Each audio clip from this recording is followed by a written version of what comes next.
Imagine spending 15% of your waking life in one place, hooked up to a machine. For dialysis patients, that's the reality, but it doesn't have to be that way. The goal of medicine is not just to keep patients alive, but to help them truly live. One of the most powerful ways this has been achieved is through the use of portable medical devices. Oxygen tanks are a clear example. Portable oxygen systems help patients live more independently. With the right technology, treatment can adapt to the patient, not the other way around. Dialysis has not yet reached this point. Hemodialysis does the job that the kidneys would normally do by removing waste products and excess water from the blood.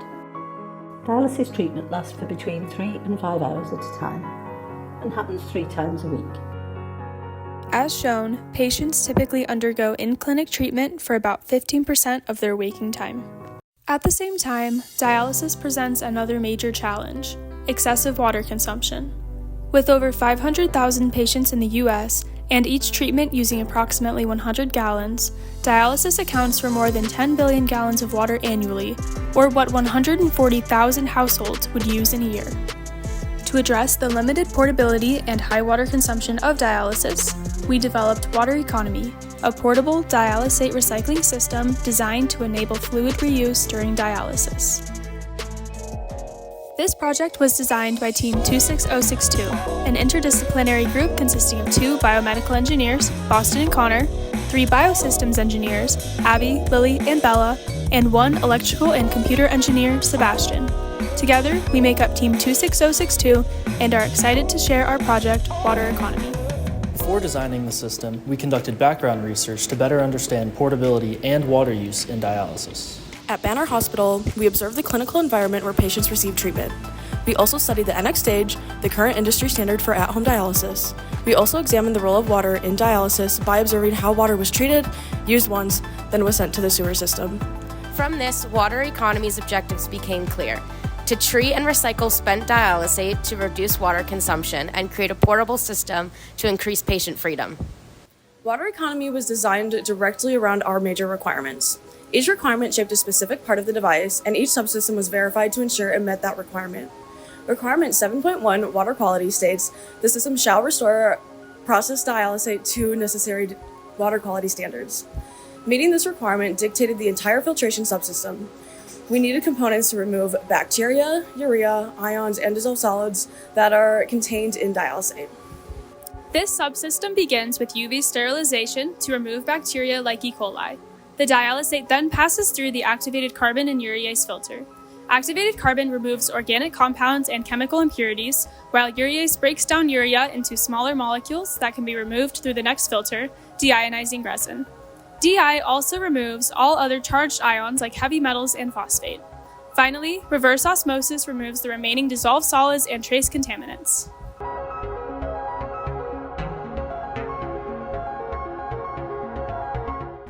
Verification confirmed that each stage met its requirement. UV achieved less than 100 CFU per milliliter and less than 0.123 endotoxin units per milliliter. Urea reduction reached 83%, exceeding the 65% requirement. The DI resin reduced ammonium to 20 parts per million and all other measured ions to 0. The RO filter removed all remaining impurities, including the remaining urea, ammonium, and bacteria. Together, these results demonstrate that the filtration train successfully restored dialysate to the required water quality standard. Requirement 9.2 states that the system shall gather real-time sensor information from every step in the water treatment process. This requirement shaped the selection of monitoring components throughout the device, resulting in the sensor's subsystem. Immediately after the pump, the flow rate sensor ensures that the dialysate moves through the filtration train at a stable and controlled rate.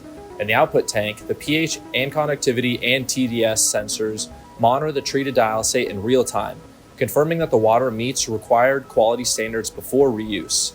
The temperature and humidity sensor inside the casing tracks conditions to ensure safe operation of the electronics and filtration components. Verification testing confirmed that each sensor met its required calibration accuracy requirements. The flow rate sensor operated within 1% error from the actual flow rate. The pH sensor measured within 0.1 pH units.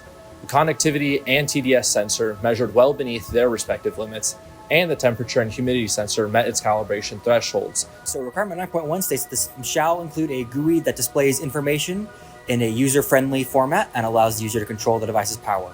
We designed the interface mount at the top of the casing where users can easily view real-time water quality parameters and interact with the system during operation along with the surrounding electronics to form an electronic effector subsystem. The GUI continuously displays key sensor readings including flow rate, pH, conductivity, TDS, and temperature, humidity, and everything else inside the housing. It also provides the system status indicators and alerts and serves as the primary control point for powering the system on and off, supporting safe and intuitive operation. Requirement 2.3 treatment cycle states that the system shall be able to run continuously for 3 to 5 hours at a time and circulate between 81 and 300 liters of dialysate within that time. This requirement shaped the water transport subsystem. To achieve this, the pump was selected to deliver dialysate at a controlled rate throughout the full treatment cycle. The dialysate then moves through the flow path, passing each stage before entering the output tank, which is sized to hold 15 liters for continuous recycling and collapses when not in use. Together, these components ensure that the system can transport dialysate consistently and reliably over several hours of operation. Verification confirmed that the system maintained a stable flow rate of 126 milliliters per minute, which supports the required circulation volume over the specified treatment duration. All subsystems are placed inside the outer casing, which meets requirement 6.1 size. This states that the system shall have a total weight of less than 75 pounds and an overall dimensions not exceeding 32 inches length, 32 inches in width, and 20 inches in height.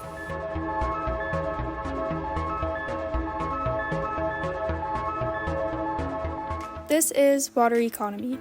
The path of dialysate through the system starts at the pump, then begins treatment with UV sterilization.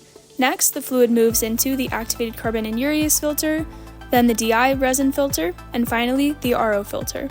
Adapters are used to connect each filtration stage, creating a continuous flow path, with clamps securing each component. Collapsible tanks at the inlet and outlet of the system slide into place. The electronic shelf is positioned above the fluid system. By separating electrical components from the water line, we protect circuitry from moisture and improve safety. The GUI is shown on an LED screen on the top of the system. Finally, the outer casing encloses our system. In the front, we have a removable panel that allows easy access for maintenance and inspection. Wheels and a handle on the outside enable portability and make it easier to transport the device. Environmental factors were a key consideration in our design. In addition to using reusable filters to minimize plastic waste, we also used reusable materials such as activated carbon made from coconut shells. Because water economy handles biohazardous medical effluent, we prioritize user protection and reliable treatment with warning stickers on the case and a thorough user guide. By integrating safety, efficiency, and portability, water economy improves both the patient experience and environmental impact of dialysis.